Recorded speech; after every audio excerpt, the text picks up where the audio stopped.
I'm so glad that so many people are chatting and making new friends. We're about to get the talk started since it's almost about 7. I just want to thank you all for coming out. This is probably our 12th SheSays event that we've had here in Austin. And the group's just been going great so far, and I'm always excited to see new faces. We do monthly events that are free at different venues all around town with different speakers that talk about topics that are relevant to the marketing, tech, and media industries. It's part of a global organization for women that was started in 2007.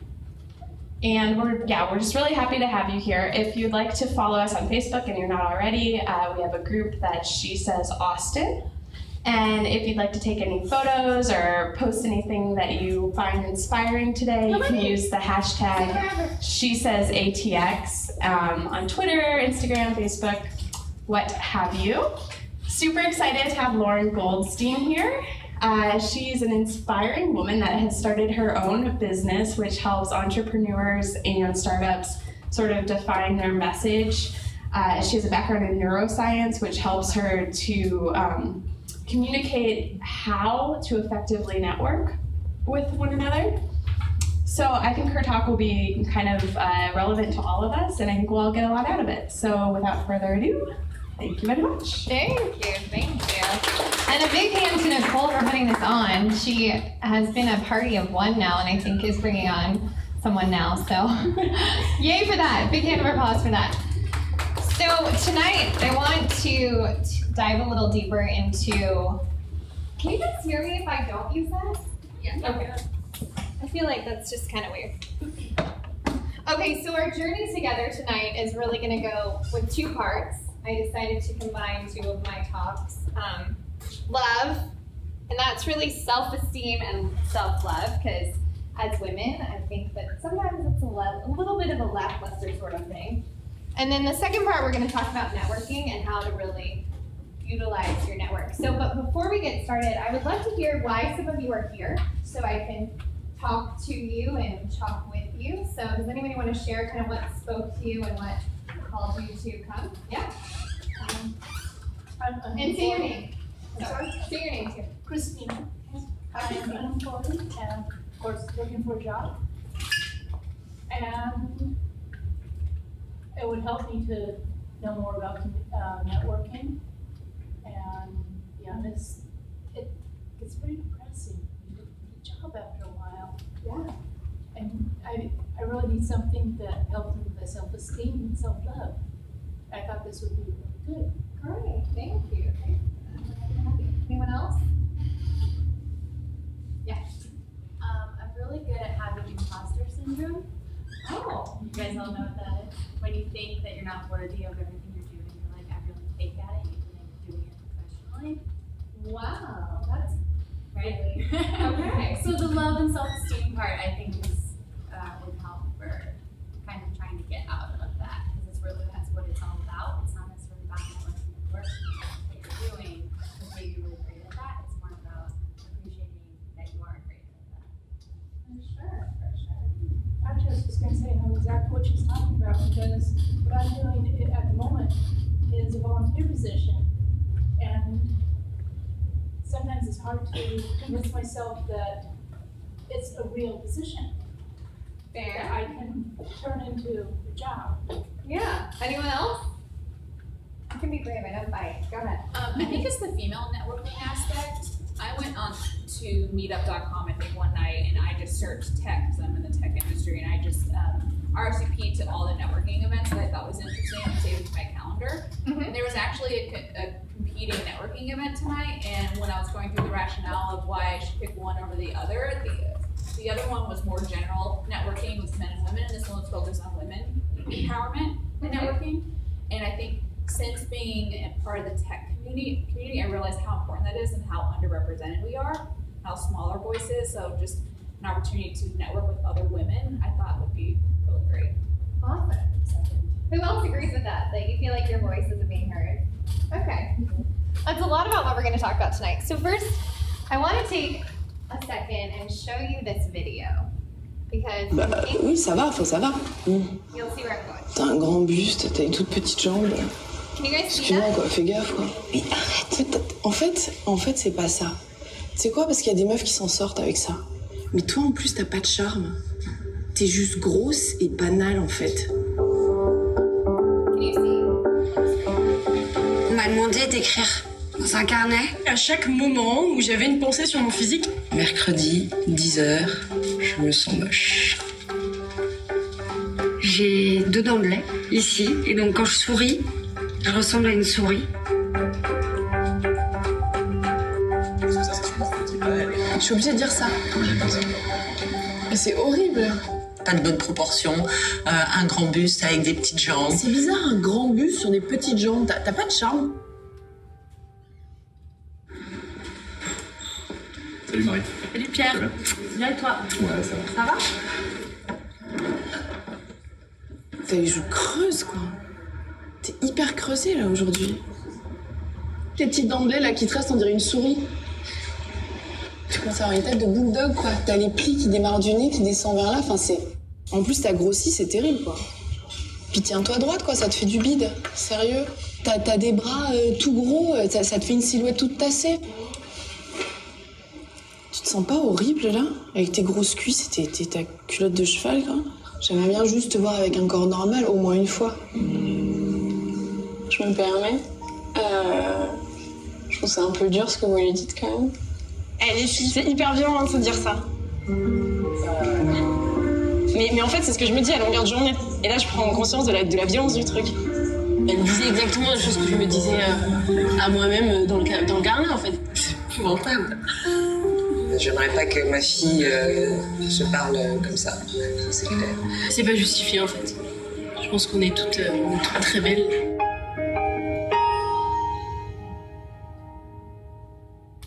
Oui, bien s'aimer, ouais. Simplement.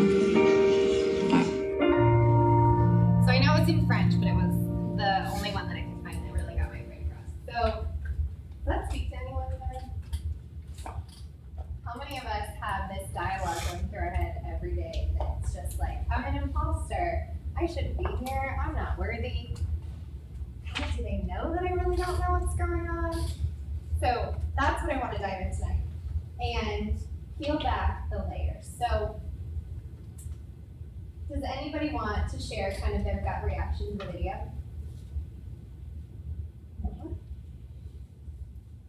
No one at all? I think part of that comes, I mean, the sad thing is women, especially younger women, tend to say brutally things about other women behind their back. And it's like when you grow up, especially like in high school and junior high, and even in college, and it's like, who does that bitch think she is? She's blah, blah, blah. She looks like garbage in that outfit.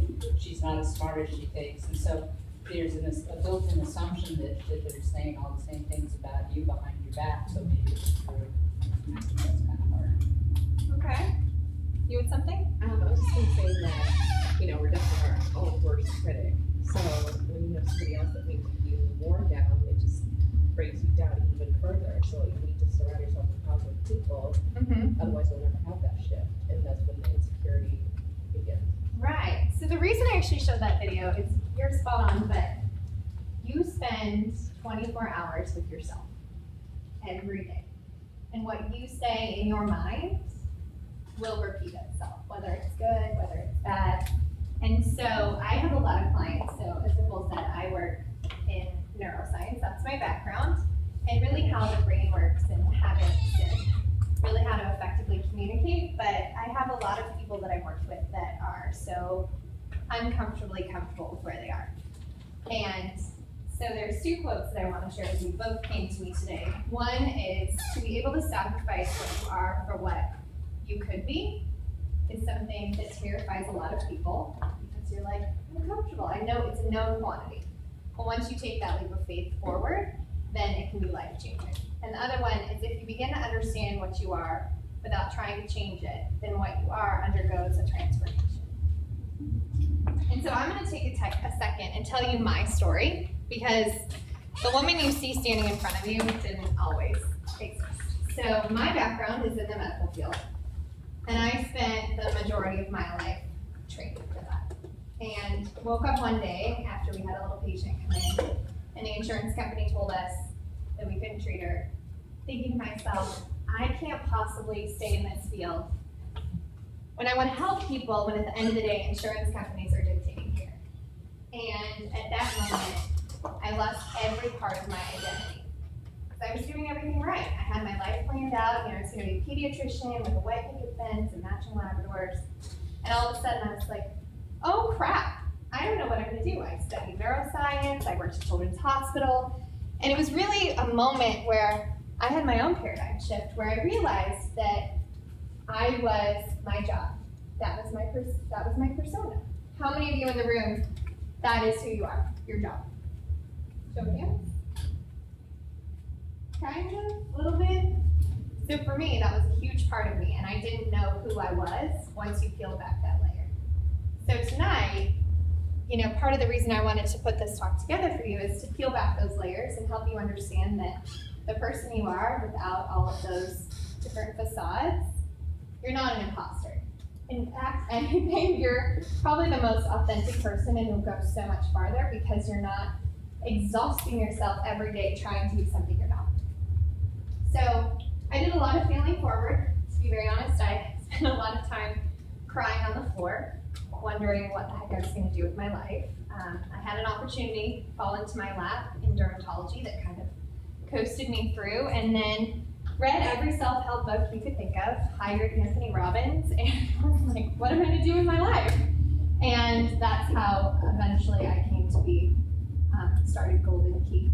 And my point of my story is that just because it's something you studied or it's something you should do doesn't mean it is something that you need to do. So with that, I want to talk about should. So, oops, I'm not paying attention to my slides. How many people, where did it go? I don't know. So, how many people have shoulds in their life? Like you should, anyone? Anybody want to share some of those? Just toss them out. Yeah, I should follow the path that I studied. Like, Okay. I should, and I'm turning 30, so I should already have it all figured out. Oh, that's a big one, right? An age one. Okay, any other one? I should have gone with what I've really done. Okay. Anyone else? Should see more. You should sleep more. What was the back table? I should work out. You should work out. Okay. Anyone else? I should consult and give up now. Okay. How about I should stop spending money? I should have a boyfriend. I should be happily married. I should, not spend my entire paycheck. So, well, those are good tips. Don't live outside of your means. Should take the amazing person that we are, because everyone in this room has a different personality, a different skill set, awesome hair. And by trying to put yourself into a should box, then unfortunately that cuts out all of your life, because you're trying to be something you're not.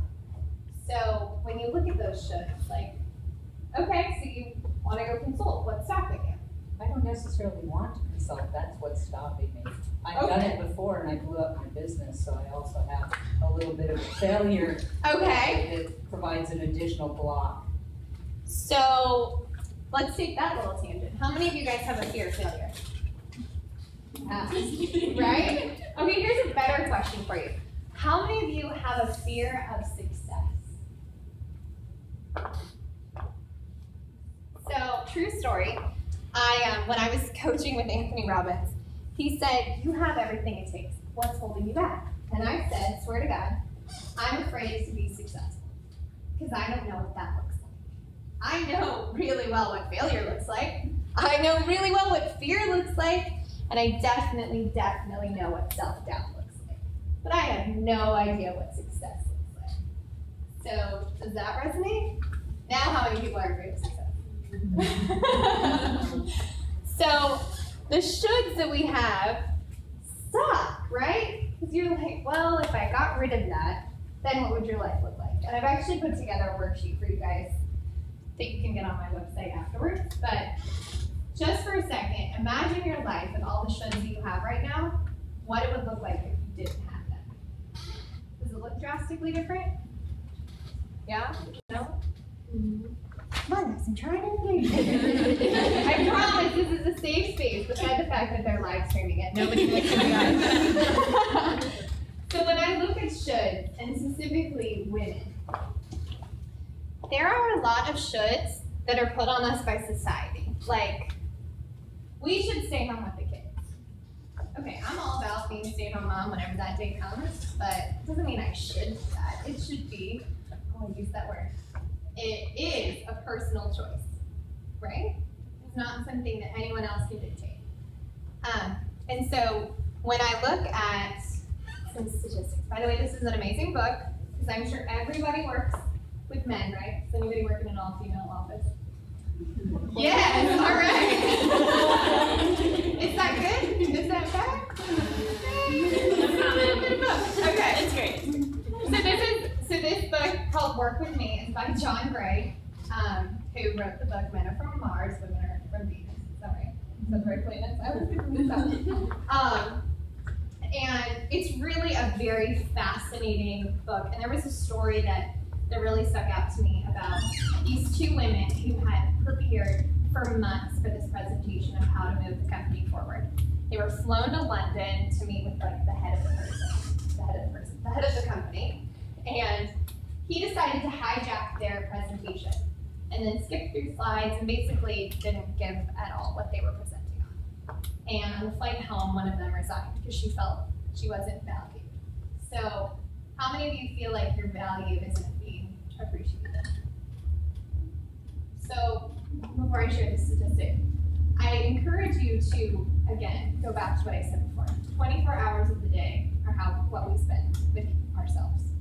So when you're not feeling valued, sometimes it comes from here. If you don't value yourself and you don't see your self-worth, then how can anyone else? And so it goes back to the imposter, which I'm so glad you brought that up. What's your name, by the way? I'm Jess. Jess. So it goes back to owning where you are and knowing that you might not be where you want to be. You might not be anywhere close to being where you want to be, but you're getting there, day by day. And when I give talks and I coach people, they're like, I don't know what to say. Like, what if I forget something? You guys don't know what I'm going to say. Like, the only one that knows what I'm going to say is me. So just wing it sometimes if you have to. The same is true with life. You know, fake it till you make it. I don't like that because that totally is an impossible thing. Faith it till you make it is something you can go on because you have to have faith that down the line, the dots are going to connect. So right now, it's just all sorts of weird. And it doesn't make sense until you look at it backwards. You know, I look at my life and moving to Dallas and moving to San Francisco and moving back. And the truth is that so many of those points in time, if I hadn't felt like, what the heck am I doing, and followed through anyway, then I wouldn't have met this person or that person or Nicole and had this opportunity to speak to you guys. And, you know, my hope is that I give you something that you can take from here on out and build on what you have. So maybe all those dots had to connect so that we came together today, so that you guys could have an impact on your life tomorrow. So when you think about that you're not where you want to be, or you are an imposter and you don't really know what the heck's going on, that's okay. You know, it takes something like 10,000 hours to be an expert, and so very few people ever get there. So in a way, we're all kind of amateurs. So just think about it that way. As for women, in the year 2009, it marked the first time that more women than men received doctoral degrees. That's pretty cool, right? But since the 1980s, women have held more than, oh no, this is actually good. 1980s, women have held more than half of all middle management positions in Fortune 500 companies. Also, very cool. However, over the same 30-year period, the percentage of women advancing to senior management positions remained low and hardly changed. Today, less than 20% of senior executives are women, And that's not very different from the 14% in 96. Less than 3% of CEOs are women, with no change since 1996. Globally, only 20% of senior management positions are held by women. And I'm not going to get into the pay gap and the gender gap, but I do want to talk about there are a lot of society shoulds that keep us in our places. So when I look at this room, how many people are in tech? How many people are in marketing? You're like very undecided tonight. How many people are, what was the other one? What's the third? Media. Media. How many people are in media? Did I miss anyone? Advertising? Hospitality. Hospitality. Okay. So for the tech people, very male dominated. And very much where I like to think. So I also do consulting for a startup literally across the street. And I walked in today and they're like, woo, you look fancy. And I'm like, okay, that's fine. I get it. I'm not dressed in Lululemon today.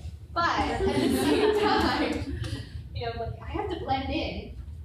At the same time, we should flaunt what we have because the female way of connecting and the female way of sales, by the way, everyone's in sales, so I don't know why that's such a big thing, but of sales, of connecting, of leadership, of mentorship is actually, when you look at all the statistics, the way that most people succeed. So when you're not embracing that and you're not willing to say, yeah, I guess I own this, and yes, I do it different than you, but that doesn't mean that it's wrong, then you're actually doing yourself a disservice. Does that make sense? Okay. So, reclaiming your power. So, does anybody heard of Boss Babe? Not the one here, because that was a little shady. The actual national one. I did read that article. They were like, we may change our name because we called ourselves something that already exists. Yeah, it was like, I do not know what was going on there, and it was just like a lot of disagreeing over social media. So I think Boss Babe Austin is pretty awesome. I don't know. No, the concept is awesome. They just happened to name themselves after a national brand and didn't realize that someone else had already done. Right, so that's what I meant. Like, it was just like, it was a misbranding. Like, there were people that thought it was one thing and it was what? Yeah. Yeah, so there was just a lot of controversy about it. I have no opinion about it because I didn't go, but I know that Boss Babe National, like the one that actually owns it, was not very happy, and I'm part of their network. So, totally, if you want to go, go. I have nothing against it, but it was just like a little incident where there was some infringement of copyright. So, but it's great for people who are trying to break out of their own way. So when I look in here, her success is not proof that you're losing. It's success the proof. It's success is just proof that it's possible. Does that resonate with anyone? So when you look at someone, the way that I've been successful and what I recommend to everyone is find the most successful women you know who are doing what you're doing, or maybe not doing what you're doing and something you're interested in, and pick their brain. Because they guarantee they've been through the same things you've been through, and you can learn so much from them.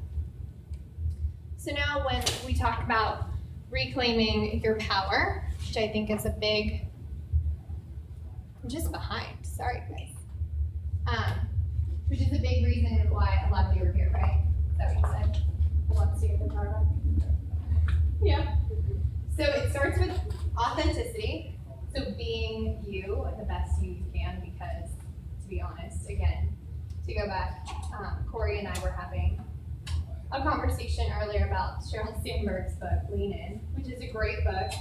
However, I tend to think that you will find the greatest success by being you and not trying to lean in or be someone else that you think you should be. So when we look at authenticity, it comes also down to looking your biggest fear in the eye. So again, how many people have fear on a daily basis? Does anybody want to throw you out? I work in an entirely male office, basically, and speaking up comes with fear because it also comes with scorn. Usually the response is scorn or a complete lack of regard. Really? Okay. And what industry are you in? Tech. And what, absolute with your company, right? Yes. Sorry, no worries. That's fine. It's my bad. You just told me earlier. Okay.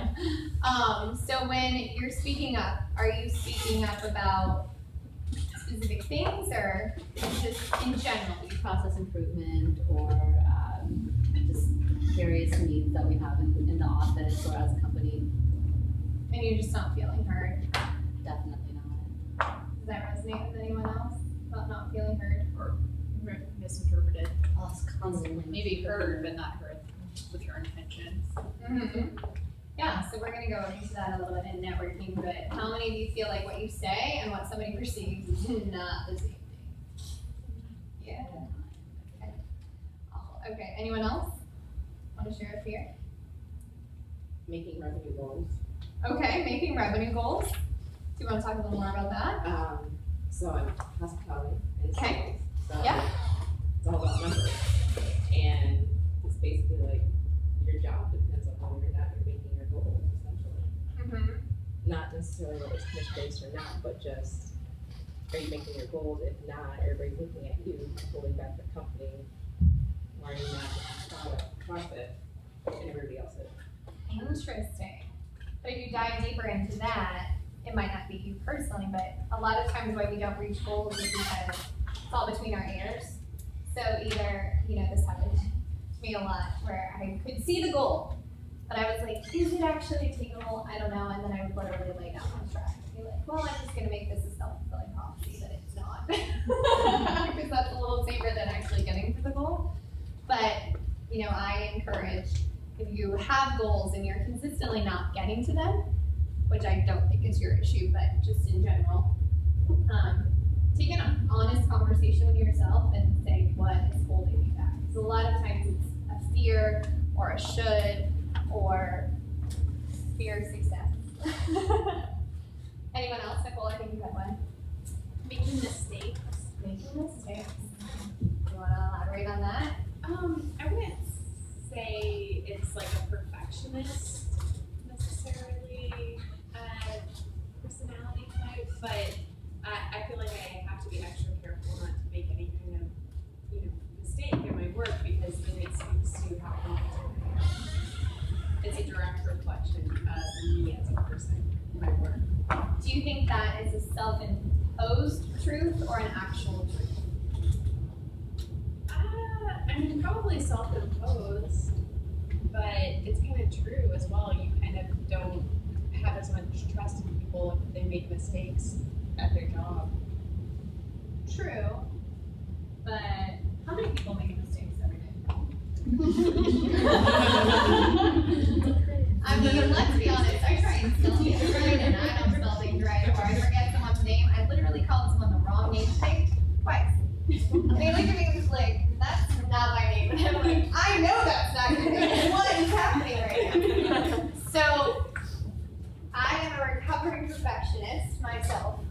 And the wonderful thing about being a recovering perfectionist, and yes, there's a 12-step program, is that it takes a lot of the pressure off and it also makes you more relatable. Because, unfortunately, or fortunately, we all make mistakes.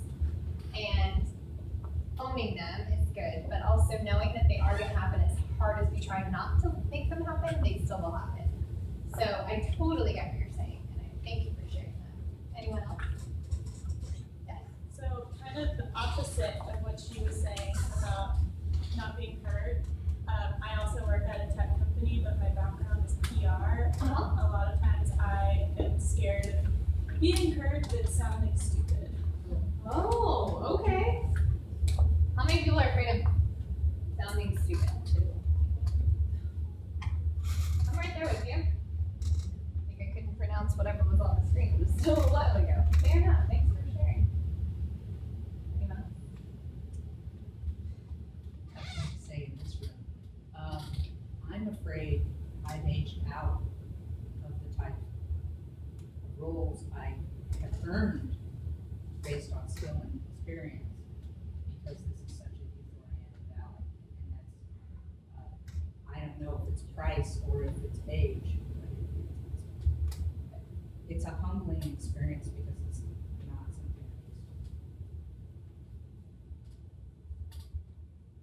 Wow. I don't. You'd be surprised how fast you get there.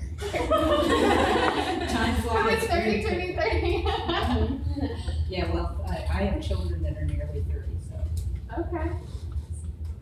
There's no appreciation here for age and experience when you're a typical CEO. And I'm a startup queen. Maybe if I were working in large corporations, I think it would be less of an issue. But when you're interviewing with a 32-year-old CEO, you know, they're just like, okay, so she's got boobs, but you know, she's old. I mean, Sheryl Sandberg was like, how many years on March? So, I don't know. That could be an interesting story that you're telling yourself that's holding yourself back. But it might also be true. I haven't stopped trying. I think I'm often scared of being wrong, especially like you're in a creative field, and it's all about like what your ideas are, and I'm scared that other people aren't going to agree with you. Is that the worst thing that they don't agree with you? Maybe.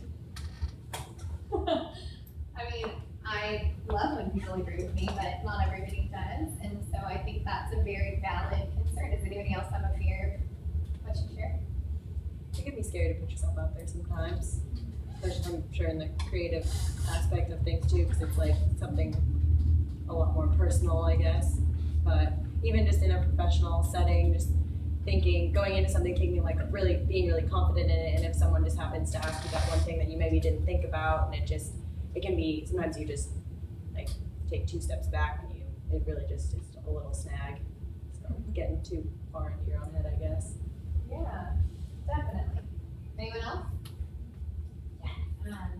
Well, mine, like, as a small business owner, and it's just you, my fear is just making those decisions, and I'm the only one making, sometimes they're just really big decisions, and you're just holding on that weight of, you know, it could be a great, you know, great decision or not so great decision, but so sometimes it's just, you know, just the fear of making tough decisions sometimes, so. Yeah, it's always, I guess, sometimes a different fear in and out, but I guess we make bigger mistakes nowadays. Sometimes what you need to do to kind of move forward, but. Yeah, so a great book for you to read is called Rework. Does anybody else have their own business in here? Awesome. Okay, so it's a really fascinating short, it's not that short, it's easy, it's a simple read. It's called Rework. There's a lot of great ideas, especially for entrepreneurs. So when we look at our fears, the question that I want, and this is on the worksheet too that I prepared for you guys, the question that I want you to ask yourself is, do you know it's true? So like, let's see, what would be a good example? Of like fear of being wrong. Do you know that you're wrong? Like, can you absolutely, undeniably know that you're wrong? Sometimes, but a lot of times the fears that we have in our minds are something that we've created that is holding us back but isn't necessarily true. So like, let's think of an example. Okay, for example, you have a really good one about how your perception is that you've aged out. That is totally, that could be true, but do you know it is true? I've been trying to get feedback to figure that out, and of course, I'm tired. Well, they can't tell you that. I really don't want to. Well, they're never going to tell me that. Right. But to even get a straight answer on whether I priced myself out, and according to the web, I shouldn't have. Yeah, this is just it's a really weird place to be in. Okay. Or how about you, Rosa? Risa, sorry. How about you? What's a decision you're weighing right now? Just sometimes it's like design decisions, and you know how my target market's gonna, you know, be attracted to. Because sometimes it's just taking a leap and, you know, putting a lot of money towards something, and you hope that your market is gonna gravitate towards it. Mm-hmm. So I guess that would be the pushing factor right now. Okay. So you guys kind of see where I'm going with this with fears? If you just let them run wild in your brain, and you focus on them every day, like, I don't know, if I go take a trip to Mexico and it's like $500, I'm just making this up, and I spend that $500, then I'm going to go into debt, or I can't afford it, or something like that. Actually, a fear that a lot of people that I work with is I can't afford it. You know, I want to grow my business, but I can't afford it. Or I want to take some professional development, but I can't afford it. Or, you know, I can't afford to take that job because it doesn't pay me enough. And while that could be true, isn't necessarily true. What if you take a step back and it ends up propelling you 3 steps forward? Or what if you go to that trip to Mexico, meet someone who owns a business, and they hire you on the spot? Like, I'm not kidding. So I was doing I was a mentor for a hackathon in Seattle. It happened to be, very oddly, it happened to be the Saturday I was there for a wedding. And we had nothing planned on Saturday. The wedding was on Sunday. And so I said to Cole I would do it. I ended up meeting one of my very favorite people who ended up starting a branch of my business in Canada. Totally on a whim. Like, if I had not been at that place at that moment and said yes to Cole, who I met literally 3 months earlier at a random happy hour in San Francisco, and we got to talking, like, so many things had to align. But I'll tell you, before that happy hour, I don't want to go to a happy hour and meet more people. Like, what if they don't like me? I moved to the city, and I talk to more people, and this is just so exhausting that you just want to stay home and watch Netflix. Did that go through anyone's mind before going out? And so I'm like, okay, fine, I will put on my shoes and I will go take a lift and go downtown, and they have like $10 wine. And so it was just like, we kept going, right? And then it's like, okay, we're gonna put our big girl panties on, we're gonna network. And then I met Cole, and then I ended up in Seattle, and then I ended up doing his San Francisco one too, and I met a ton of people who I never would have met if I hadn't have taken that step out of my comfort zone, taken a self-esteem shot, and just gone. Like, kind of like how we were all here. Who knows who you might network with or meet, and we're gonna do a little networking in a little bit. But my point is that when you look the fear in the eye, and you look the should in the eye, and you actually see it for what it is, which is an actual imposter, then you take away the power and you give your power back to you. So what I want to leave you with kind of in this section is when something that we as women are very, very good at is comparing everybody else's highlight reel to your behind the scenes. And it's awful with Facebook. Because what goes on Facebook? Only the good stuff. Legitimately true story, and I know this is live stream, so this could come back to bite me in the butt, but June was one of the darkest months I've had in a long time. Because I moved here, I didn't really know anybody. I mean, I knew people, but I was working from home with my clients remotely, and I was just miserable. And I was like, I want to leave my house, but I want to leave my house because I'm miserable, and I was like having this internal struggle, like the angel and the demon. And it was really based off of what I was seeing everyone else. Like, oh, well, they're going paddleboarding. Oh, they're having fun in San Francisco. I miss my friends. And it was literally, you never know what's going on with someone that's sitting next to you or across the seat from you. What's going on behind their scenes. And I can guarantee that every woman in this room has had a moment of doubt, a fear, whether it's paralyzing or not, a should that's held them back, and a moment where they literally were just like, I don't know if I can do this. I don't know if I can do my job, or if I want to do my job, or if I want to do something different, or anything like that. So what I want to leave you with before we start this networking is that when you surrender to the shoulds and the fear and look them in the eye and realize that you are enough just the way you are, which is weird because nobody really tells us that. You know, you're supposed to be prettier, skinnier, taller, shorter. Maybe not shorter. I don't know. But you're supposed to do other things. But the truth is that you are exactly where you need to be, doing exactly what you need to do, meeting exactly who you need to be meeting. And it sucks to be in it because you have no idea where you're going.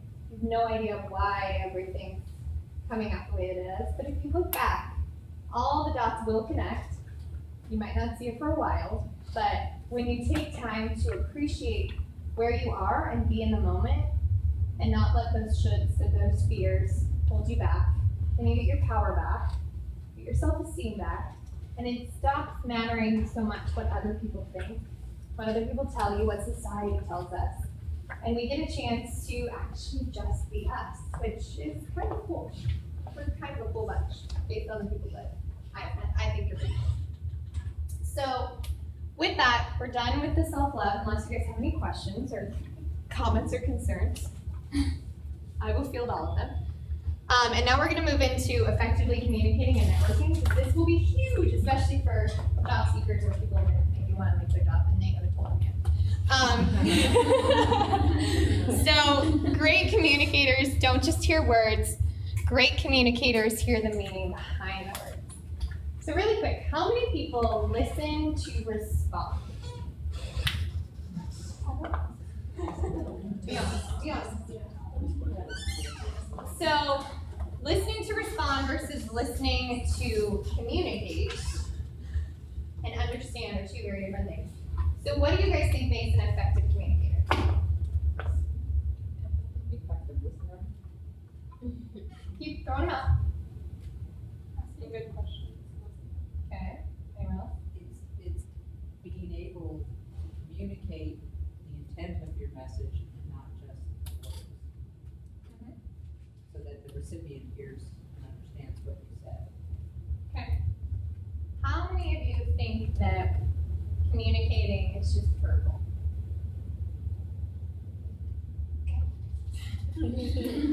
So up to 90%, okay, sometimes 100%, but we're going to keep this PG, is nonverbal. Thought I made a little joke and nobody laughed. So when you're networking, yes, the words that are coming out of your mouth are important. But what's more important is how you carry yourself, how you're engaging with that person, and you could be saying solid gold stuff. But if your body's running you out, no one's going to listen to you. Like, how many of you do this when you're talking to somebody? Anyone? Did anyone notice what happened to my entire body when I did this and my voice? Right? Versus this? It's a lot different. So when you're networking, granted, sometimes you don't want to command the entire room, but this is really hard for me to do. Sends a much different signal than this, or even this, which is like the best way to take pictures. This skinny arm thing. So when you're networking, can I have a volunteer who wants to do that? Okay.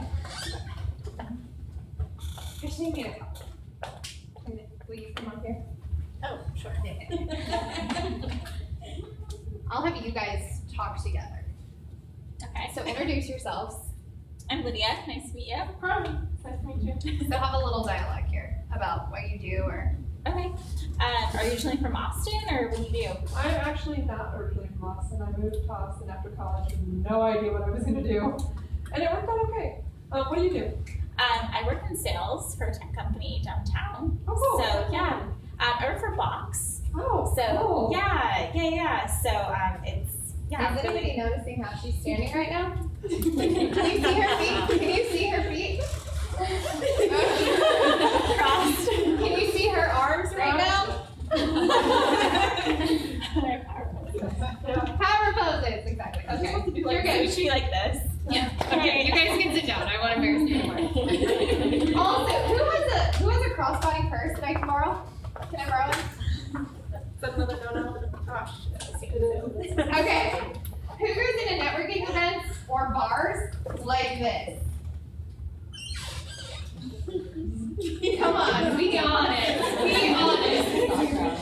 Okay, this is called blocking. Blocking. So it means that you're unapproachable. You don't want to be talked to. And they, like, sometimes, granted, if you're like a festival, you want to guard your stuff. But if you're like going into a bar and you're like this versus like this, very different. you're open. And when you're engaged, thank you for your friends. When you're engaged and talking to someone, you front them. So your toes, your hips, your shoulders match. And that's how you know that someone's engaged. Can I borrow you? Sure. You're going to get a body language rundown. Can you see up here? Can everybody see? Okay. So, front me. Okay. So this means she's like engaged. If she turns a toe out, it means that she's preparing to leave the conversation. If she does this, she's just not exactly sure what she's saying. And then if this ever happens, like they're really preparing to run away. So thank you. Do guys use these signals? Do this. Guys do this too. So my favorite thing, this will work for dating. This will not just be for networking. My favorite thing is to go to places and look at people's feet. Because if a boy likes you or a girl likes you, I guarantee they'll be talking to someone, but they will like move so their feet are pointed. Let's say the guy that you like is sitting here, but they're like talking to somebody over here, and they'll like move the conversation. It's very fascinating. So my point is that when you're engaging someone in a networking situation, or if you're trying to date them, make sure you're fronting them because it gives the unconscious signal that you're invested in what they're saying. Because a lot of times what happens is we're listening or we're networking to get something, right? How many of you go to a networking event because you want something? Be honest, how often do you get what you want after a networking event? 50-50. So the key to networking is to give first and ask second. So networking is really building relationships. And Robert Kiyosaki says the most successful people will build networks, not businesses. Probably should have looked up the exact quote, but that's just it. So when you're networking, how many of you go in with a game plan? No? Okay. But you're in true sales, so you're taught that. By the way, everyone is in sales. Does everyone get that? You are selling yourself, not in that kind of way, but in your kind of way.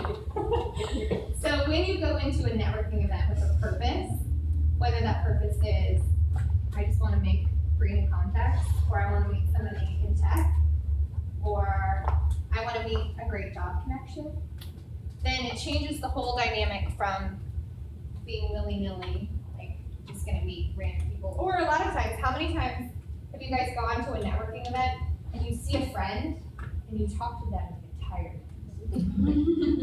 Does that happen? Or you bring a friend. Or you bring a friend, yes. That's great.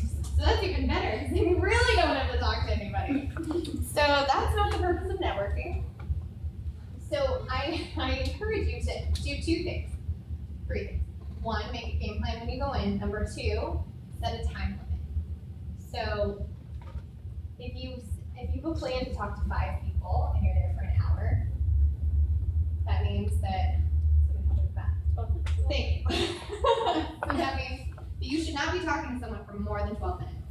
I think more than 5 minutes might be a little excessive at a networking event. But my point is that when you have a plan and you're going in saying, I want to know what I can give you versus what you can give me, then it changes the whole dynamic. And I have people in my network who I would love to work with, but they're not there. I'm not there. But I have people that are so good for them. So I'm sending them people or articles or something to keep them engaged to build that relationship. Does that make sense? So when it comes to what networking really is, it's relationship. Give first, get later. And the way to monetize your network is really to figure out what they need and give it to them in some way. So maybe, if there was a guy in here earlier who what did he want? An iOS developer. Anyone know an iOS developer? No. Well, I tried. So my point is that it's great to ask questions. You said that earlier, both of you did. So when you're having a networking conversation, be authentic. Everyone can tell if you're faking and you're BSing it, right? Let's be honest, as women, I think our BS meters are hypersensitive. So, what? Except when he's cute. Yeah, there is that. There is that. It's just like an body language, though. So be authentic, be truthful, and ask them what they need, like what their biggest challenge is, or who their perfect customer is, or who their, if they're looking for someone, who that person is. Or better yet, ask them why they're there. Find out their story. If you become a detective and build a network that way, then that will pay you dividends, because not only are you finding out valuable information that you maybe could use later to your advantage, but you're actually getting to know someone on a deeper level. And so many networking events, would you not agree, are superficial? Yes. Where you go and you're like, so I just bought a $10 bottle of wine and I know nothing more than what I do, right? So it's just surface level, and you go to all these networking events and you're like, yes, next time it's gonna be great, I'm gonna meet somebody. If you don't ask those questions, if you don't dig deep, get vulnerable, be authentic, then you're kind of in the same place you were when you got there, right? By the way, I really like your too. I'm a big fan of blue. So when you network, here's a great book, which actually is on the website that I put together for you guys afterwards, called The Go-Giver. So again, ask what you can do for them, not what they can do for you. So now we're gonna take, how much time do I have? I'm probably out of time. You're good. So we're gonna take 10 minutes, and I want you guys to meet however many people you want, big strategy, and network in a way that encompasses all those things I just shared, and then we're gonna come back and share what you know. Deal? Okay, so we start. Okay,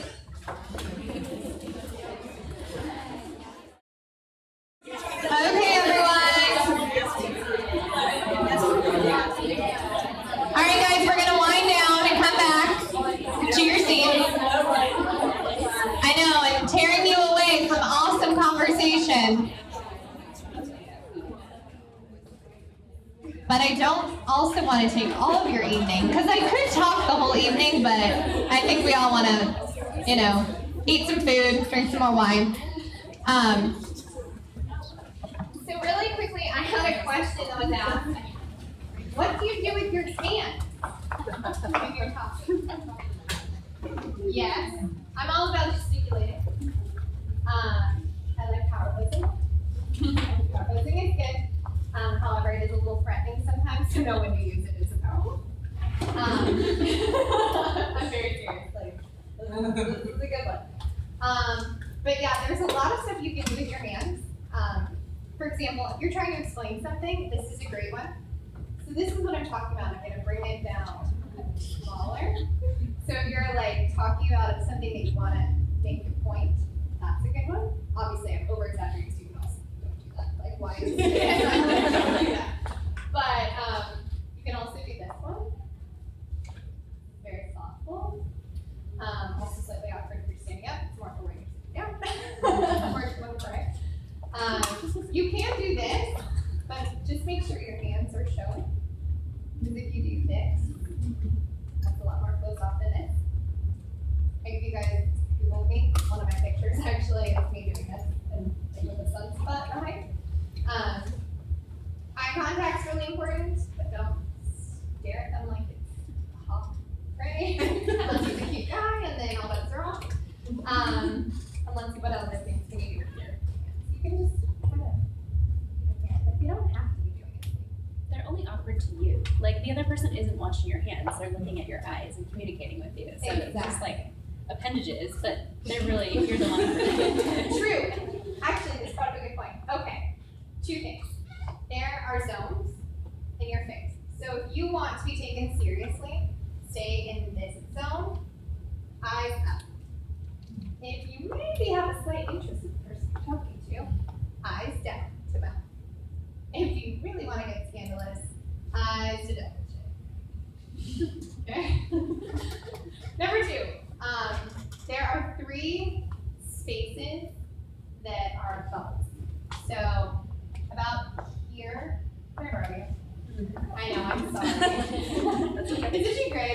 Okay.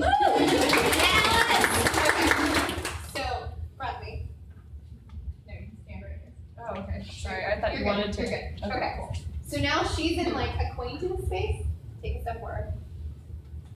Is this friend space? Okay, now we're gonna get really close. Okay. This is intimate space. I took a mini step. It's okay. But pay attention, guys. This is where it comes to active listening and watching. If somebody steps into your, no, let's say, if you step too close to somebody, they'll do this. They'll take a step back. Don't take a step forward.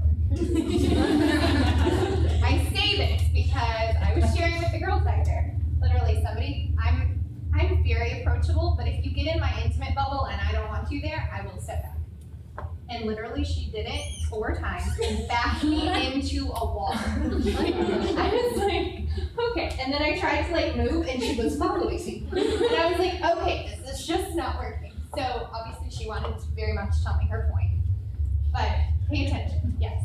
So I have a tendency when someone steps into my personal space to get a little bit of, I guess it's aggressive, but I step towards them to have them back off of me. Is that considered rude? Because it's a natural instinct to be like, you want to be here? Because I'm You're like, bring it on! Yeah. That might be a little aggressive. I mean, what is your, like, do you have a point to that? Like, you want, is it like a power struggle? I just really dislike when people get too close into my space, and so my tendency isn't to back off, it's to step in. Maybe, not to lean in, certainly, but to step in. That's okay. I have nothing against leaning in.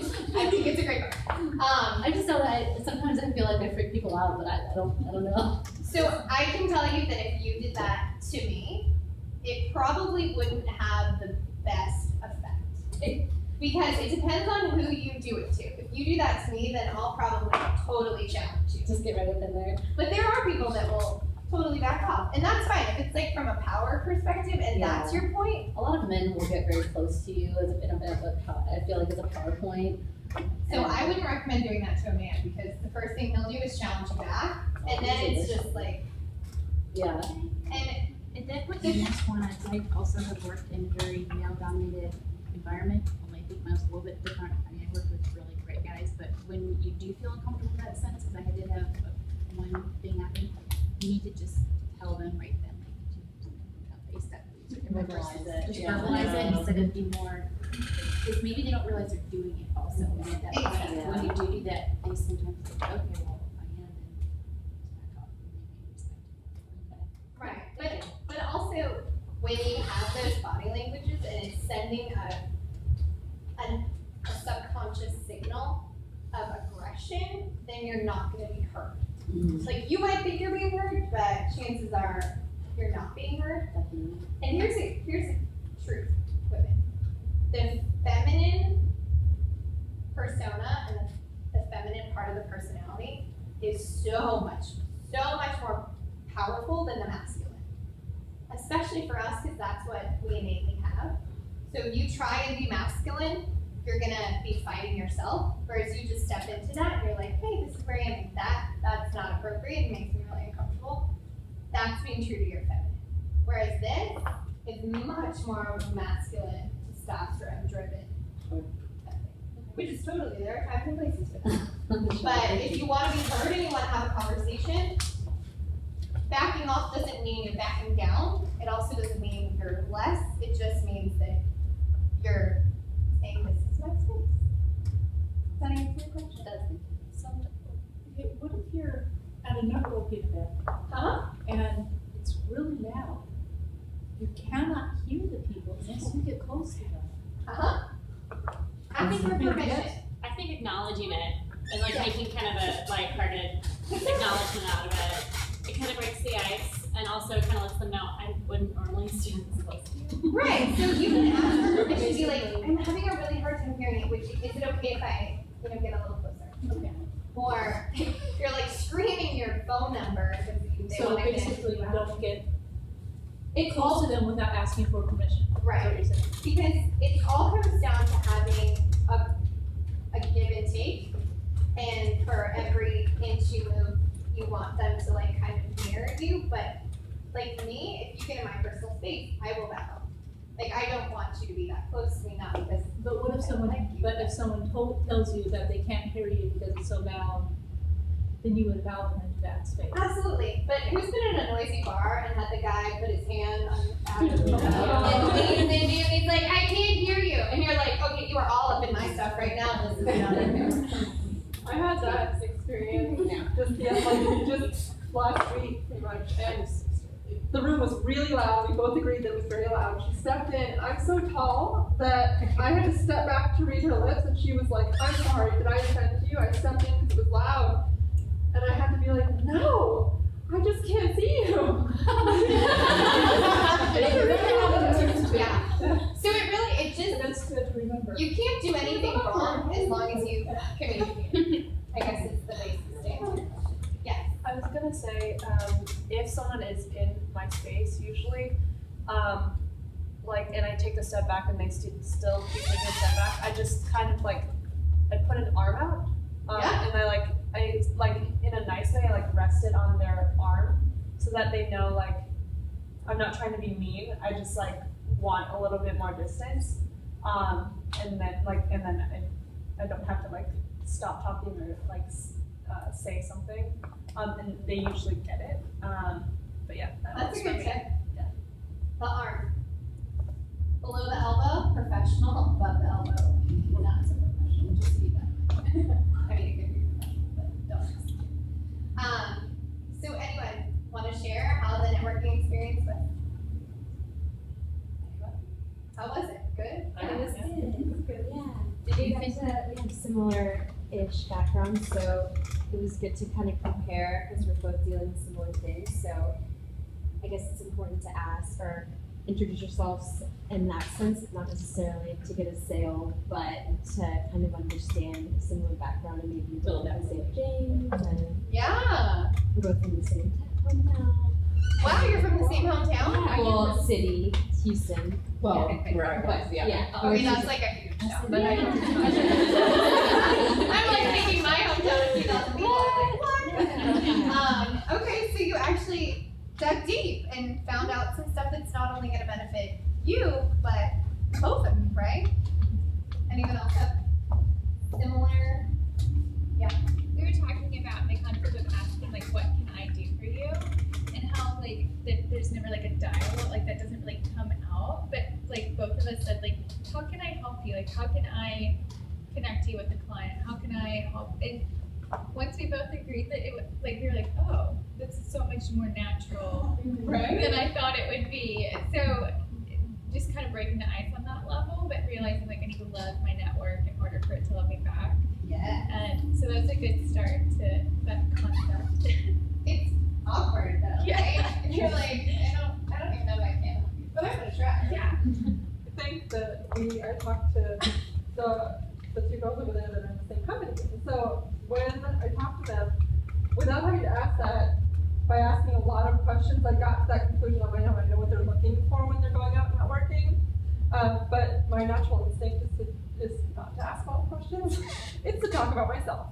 Who guessed, right? I mean, we all like to talk about ourselves, right? Yeah. But by asking a ton of questions and hearing their answers and actually listening, I got to what they're looking for and what their point of being out networking is. It is interesting. It's hard to ask that question sometimes. And it's great to ask it. But when you can't, sometimes the other questions can take it out a little bit. Very true. What are your tips on wrapping up a conversation that feels organic and not forced? Because as soon as you said a conversation to be 5 to 12 minutes, I immediately thought fail. I'm the worst, always feel so bad about ending a conversation. I will let it drag on forever because I never know the polite way to end it. My professional life and my personal life, my first dates are marathon dates. After an hour, I know I want to leave, but I will stay 3 hours because I don't know when to cut it off. Wow. Okay, that's good. Anybody else have that problem? Okay. So, are you talking about just in general, or if you're having a great conversation but you need to move on? If it's great, I feel like I'm getting something out of it. I'm continuing to get something out of it. I don't mind carrying on, but as soon as okay, we both get where each other at, we've got what we needed to get. I don't know how to organically be now I want to say that. But what you can say is, Danielle, I have so enjoyed our conversation, and I want to follow up with you because I think it would be better for us to do it outside of this environment, because I know that you want to meet more people tonight, and I actually promised I would go say hello to Johnny. Make that or whatever. So would it be okay if I followed up with you afterwards? So like compliment them. Yeah. Be inauthentic. I mean, I wouldn't say that if it wasn't true. No, Like, if yeah, I was no, having a it's really still- shitty conversation, I'd be like, so this was fascinating. I just saw Johnny come in and I promised him that we would have a little discussion. So I hope you have a great rest of your night. Call me if you need anything. You know, but most of the conversations I have were pleasant ones. Yeah. Because I was getting to know you and all of that. And so it would be, hey, let's follow up later. I don't know if I can help you. Yeah. I'd love to know more about what you do. Sometimes it's even harder the more pleasant the conversation is than the person is, because you don't want to come off as abrupt.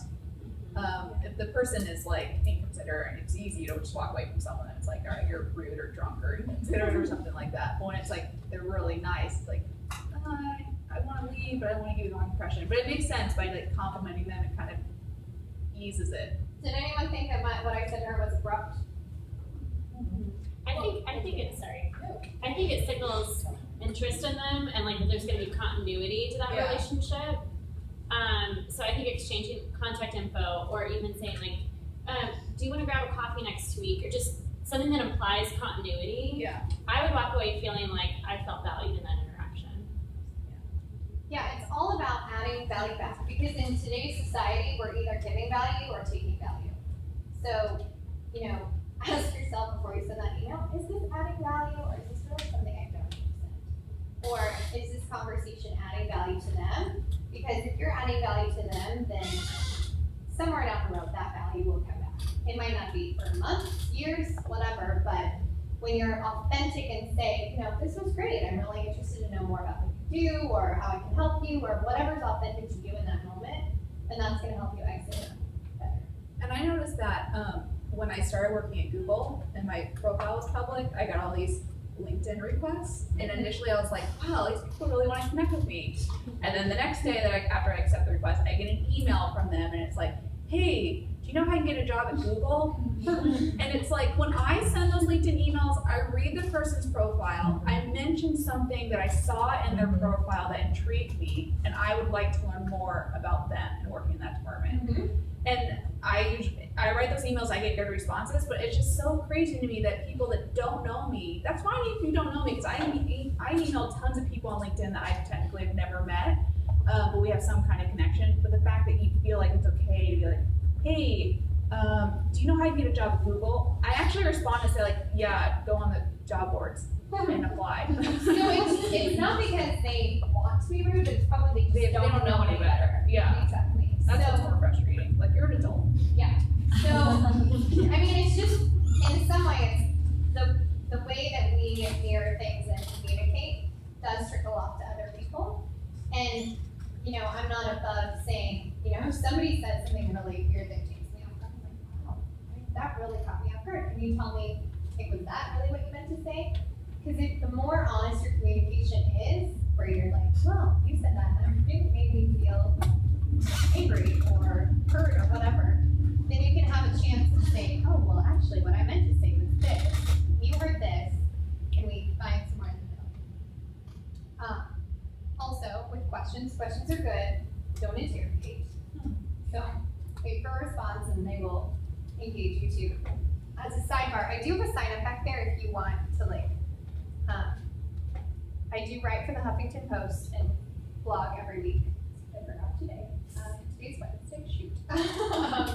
With tips every week too. It's called Wake Up Wednesday, and there are tips every week to help you propel you forward. So if you want to stay in touch, you can write your intro down there. You can like my loyalty partnership online, and also afterwards, I have a little link for you guys on my website.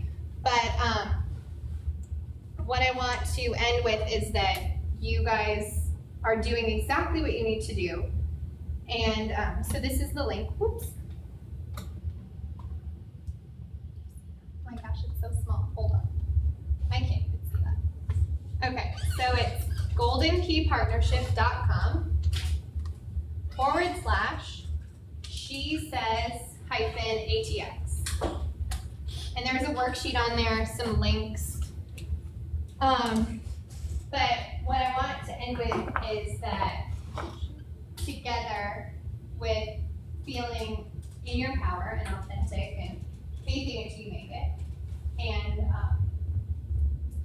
and really just owning who you are no matter where you are, and then going into networking environments, asking not what I can get out of it, but what I can give, and taking it from that perspective, and also being very cognizant of your body language. That's going to help you immensely move forward.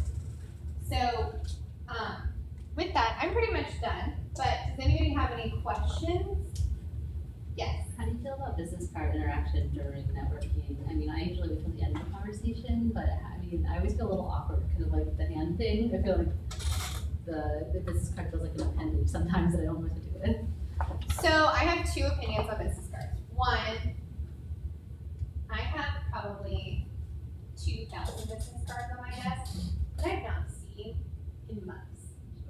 So if you have a business card, make sure it's something that differentiates you, that tells your story, and that really is something that's going to be memorable. Like my card has my picture and it has a little bio on the back. So that's, I would say that goes back to adding value. Like, does your card adequately tell your story? Because the reason why you're in your jobs or your career paths, there's a specific reason why. I mean, that reason might be that you need money, but generally it goes a little deeper. Simone Sinek writes a great book, Starts With Why. It's also a TED Talk, if anybody wants to read that. But what I would say to you is always ask, would it be okay if I gave you my business card? Because it's super awkward when somebody wants you to hear your business card and you're like, I really don't. It's gonna go on my, like literally, here's a great story. I'm on a Hertz rental car bus. And this guy starts chatting with me, or no, I was chatting next to this girl actually. We were chatting because she had great shoes on. Yes, I love those. We were having a private conversation. This guy across the bus is like, what? You're in neuroscience and business? I'm in sales. And like literally shoves his card at me. And I'm like, thank you. And he's like, yeah, give me a call sometime. And I'm like, about what? Like, I don't even, like, and so that was like very awkward. And obviously not a networking event, but it's always better to ask for permission. Like, would it be okay if I followed up with you afterwards? Also, guys, does anybody have kids in the room? What does your kid ask you when they really want to do something, but they know you might say no? It's a good question because mine's not grown. I taught them to negotiate, so they. Okay, you might not be a good example. Most kids say this. Would it be okay if I went over to Jenny's house to play? Right?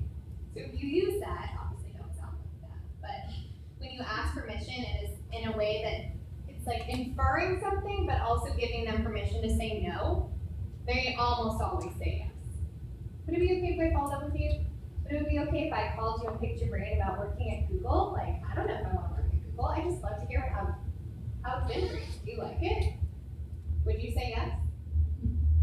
Versus, how do we get a job at Google, right? So that would be one of my suggestions. Yes. Okay, but I have a question about if you don't want their business card. Okay. How do you politely decline? No, thank you.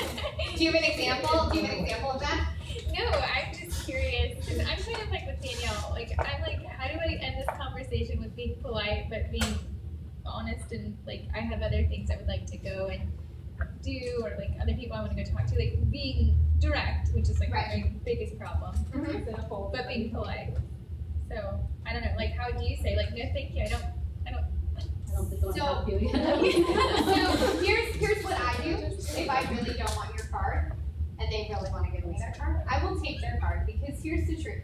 It may not be who you know, it might be who they know. And by cutting off someone that could potentially be a lifeline to you later, that's doing you a disservice. So even though this person is super awkward, up in your grill, talking nonstop about what they do and hasn't given you a second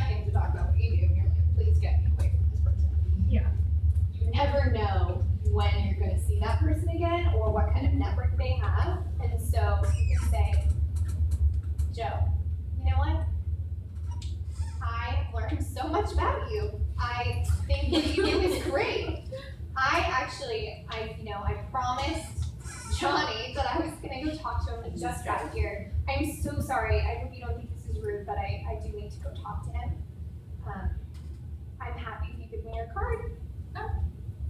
Because the truth is, you can throw a card away, they won't know. But they will know if you shut them down and are disrespectful and make them feel like crap. Okay. Because the next time they see you, they're gonna be like, "Do you see that girl? She was such a bitch to me." Like, I was going on about my passion of coding, and she was like glazing over and like ran away. Do you know what I mean? Did that answer your question? Absolutely. Okay. Nicole, were you gonna say something? Nope. Well, I was. Okay. And I know that I probably at time, but I'm happy to stay and answer questions if you want. Otherwise, feel free to be fabulous also. Yeah, does anybody have any other final questions that they can ask in the group? No? How can we get in touch with you if we have any other further questions? So there's a sign up there. Also, Nicole, maybe you can send out an email to everyone with my contact info. Absolutely. We'll check out on the website. Okay. Oh, website. Yeah. The website actually says that I'm on a wait list, which is true. I saw that. So if you can email me. I am on a wait list, but it's also me just being really busy with my work. So, did you guys get value out of this? Was this good? Helpful? Absolutely. Okay. Thank you. You're welcome. You're welcome.